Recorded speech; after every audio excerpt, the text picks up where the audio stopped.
ফের ঝালমুড়িতে মজলেন নরেন্দ্র মোদী। বাংলা ছাড়িয়ে দিল্লিতেও এখন হট ফেভারিট ঝালমুড়ি। বুধবার এনডিএ মুখ্যমন্ত্রী এবং উপমুখ্যমন্ত্রীদের নিয়ে দিল্লিতে বৈঠক সারেন প্রধানমন্ত্রী নরেন্দ্র মোদী। বৈঠকে উপস্থিত ছিলেন মুখ্যমন্ত্রী শুভেন্দু অধিকারীও। বৈঠকে একেবারে খাঁটি বাঙালি মেজাজ। মোদী সরকারের 12 বছর পূর্তি ও প্রধানমন্ত্রীর রেকর্ড গড়ার উদযাপনে দিল্লির এনডিএ বৈঠকে পরিবেশিত হল বাংলার বিখ্যাত ঝালমুড়ি। টেবিলের এপারে প্রধানমন্ত্রী ঝালমুড়ি খাওয়ার অপেক্ষায়, আর টেবিলের ওপারে ঝালমুড়ি দিচ্ছেন কে? তিনি শুভেন্দু অধিকারী। হাই প্রোফাইল বৈঠকের আবহেই রাজনীতির চড়া সুরকে এক লহমায় হালকা করে দিল ঝালমুড়ি। মোদির হাতে ঝালমুড়ি তুলে দিলেন বাংলার মুখ্যমন্ত্রী শুভেন্দু অধিকারী। ভিডিওতে আরও দেখা গিয়েছে মোদির সঙ্গে রয়েছেন বিজেপির সর্বভারতীয় সভাপতি নীতিন নবীনও। মোদি নিজে ঝালমুড়ি খাওয়ার পর নীতিন নবীনের হাতে নিজের প্লেট তুলে দেন।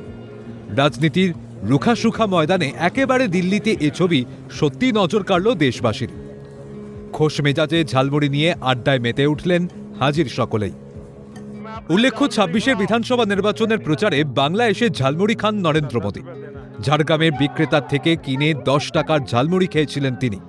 আর তারপর থেকেই রাজনীতিতে যা হয়েছিল মশলাদার চর্চার বিষয়। একেবারে লাইমলাইটে চলে এসেছিল বাংলার সস্তা মুখরোচক খাবার। এমনকি পশ্চিমবঙ্গে বিজেপি সরকার গঠন হওয়ার পরে শপথের দিনেও সেই ঝালমুড়ি স্টলও ছিল।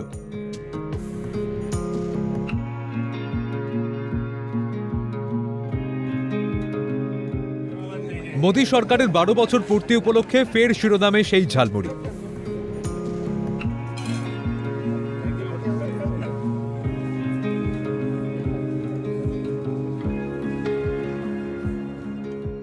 বাংলার ঐতিহ্যবাহী ঝালমুড়ির স্বীকৃতি স্বরূপ মাননীয় প্রধানমন্ত্রী নরেন্দ্র মোদীর দপ্তর থেকে বিজেপি সল্টলেক কার্যালয়ে পৌঁছল এক বিশেষ সম্মাননা ও উপহার। গর্বিত বাংলা। প্রিয়াংশু কুমার ঝার রিপোর্ট, ক্যালকাটা নিউজ।